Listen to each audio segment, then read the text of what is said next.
अस्सलाम वालेकुम, क्या हाल चाल हैं। तो जनाब ये मैं क्या कर रही हूँ, ये हैं जनाब ओरियो बिस्किट के मुकाबले के हैं जी राइट बिस्किट।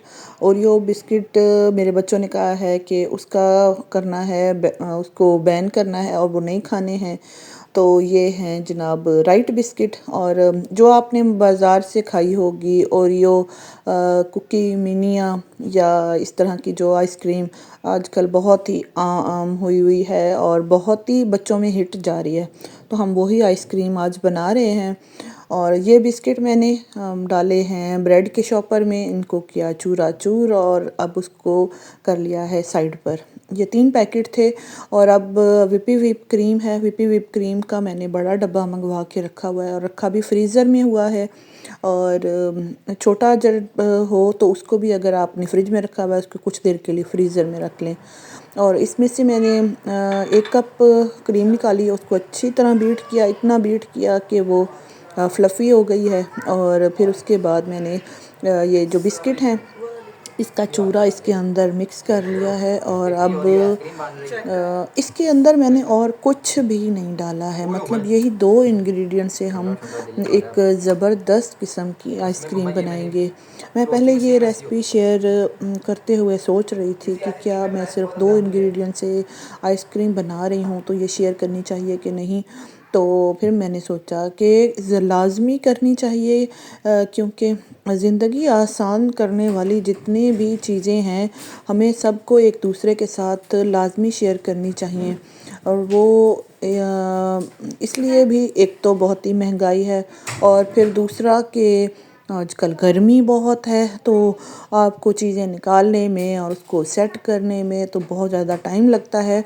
और इसके अंदर मैंने कोई भी नहीं डाला, कंडेंस मिल्क भी नहीं डाला। मतलब बाकी आइसक्रीम में हम लोग 3 इंग्रेडिएंट्स वाली आइसक्रीम बनाते हैं तो उसमें कंडेंस मिल्क पड़ता है। तो आज जनाब उसको भी मारा है हमने साइड पे और 2 चीज़ों से हम आइसक्रीम बनाएंगे। ये मेरा था आइसक्रीम, मैंने कल शाम को बनाई थी। और ये अब अगले दिन के मनाजिर हैं और जब आइसक्रीम खुलेगी तो मैं थोड़ी देर तक आपको दिखाती हूँ। कल मैंने कबाब बना कर रखे थे, ये शामी कबाब हैं चिकन वाले जो मैंने कल आपके साथ शेयर किया था, ये फ्रीज़ हो गए। और अब इनको मैं डाल के रख रही हूँ शॉपर में। फ्रीज़र में जगह नहीं है, अगर जगह ज़्यादा होती है तो फिर डिब्बे में भी डाल के रखा जा सकता है। और जनाब अब बना रही हूँ मैं दोपहर के लिए करेले। और करेले की रेसिपी मैंने फुल आपके साथ शेयर की हुई है। मेरे घर में बहुत ही फेवरेट हैं करेले, सब भी बहुत ही शौक़ से खाते हैं। और उसकी वजह जो है, जो मेरे रेगुलर देखने वाले हैं उनको पता है कि मेरी बहुत ही यूनिक सी रेसिपी है। मतलब थोड़ी आसान भी है और बहुत ही यमी समझ लें कि आपको करेले छोड़ने का कभी दिल नहीं करेगा, सभी घर वाले खाएंगे। करेलों को मैंने धो के उसको मैंने अच्छी तरह नमक लगा के रख दिया था। फिर उसके बाद धोने के बाद निचोड़ के बिल्कुल अच्छी तरह निचोड़ना है इसको, थोड़ी सी मेहनत करनी पड़ेगी। तो निचोड़ के फिर उसको मैंने फ्राई कर लिया है।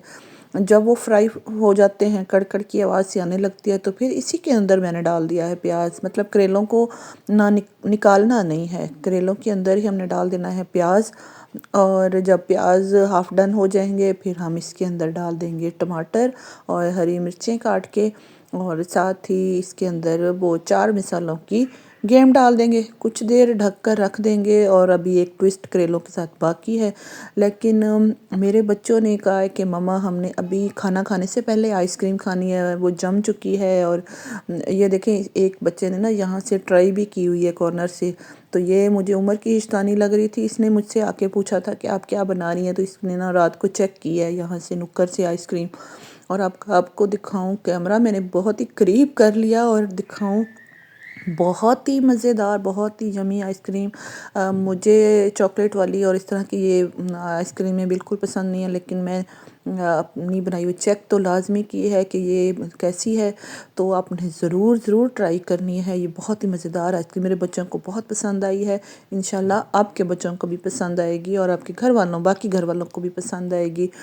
अच्छा जी, करेले जो है ना इनके अंदर मैंने डाल दिया है आम, कच्चा आम कद्दूकश करके। अगर ताज़ों का सीज़न नहीं है, अगर फ़िलहाल जब आपके घर में, जिस तरह मेरे घर में ना ताज़े नहीं पड़े थे, तो जब कट्ठी सब्ज़ी आई थी तो मैंने इन कच्चे आमों को ना कद्दूकश करके फ्रीज़र में रख दिया था। फिर जितने मुझे चाहिए होते हैं तो मैं उस हिसाब से निकाल लेती हूँ और मेरे मुख्तलिफ़ डिशेज़ में इन कच्चे आमों को यूज़ करती हूँ। और जब करेले बनने के लिए तकरीबन बन चुके ना, तो फिर मैंने देखा कि आटा तो अभी मैंने गूंदा ही नहीं था। फिर मैं जल्दी जल्दी जो है वो टेबल पर ही आ गई हूँ किचन में।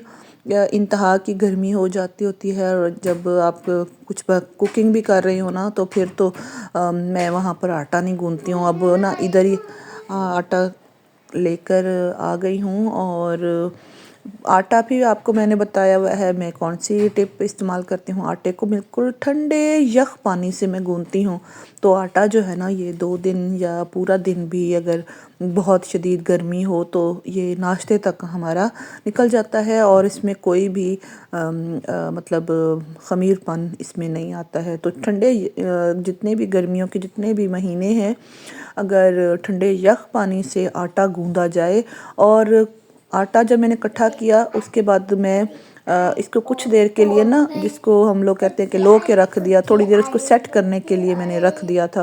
फिर उसके बाद 2-3 मुक्कियाँ मारी हैं तो आटा तैयार हो गया। और अब करेले बन चुके हैं। करेले बहुत ही मज़ेदार बनते हैं और आपको दिखाऊं कि ये मुझे तो बहुत पसंद है और आप भी इसको ट्राई कीजिएगा, आपको भी इंशाल्लाह बहुत ही पसंद आएंगे। अब इजाज़त चाहती हूँ, अल्लाह हाफिज़।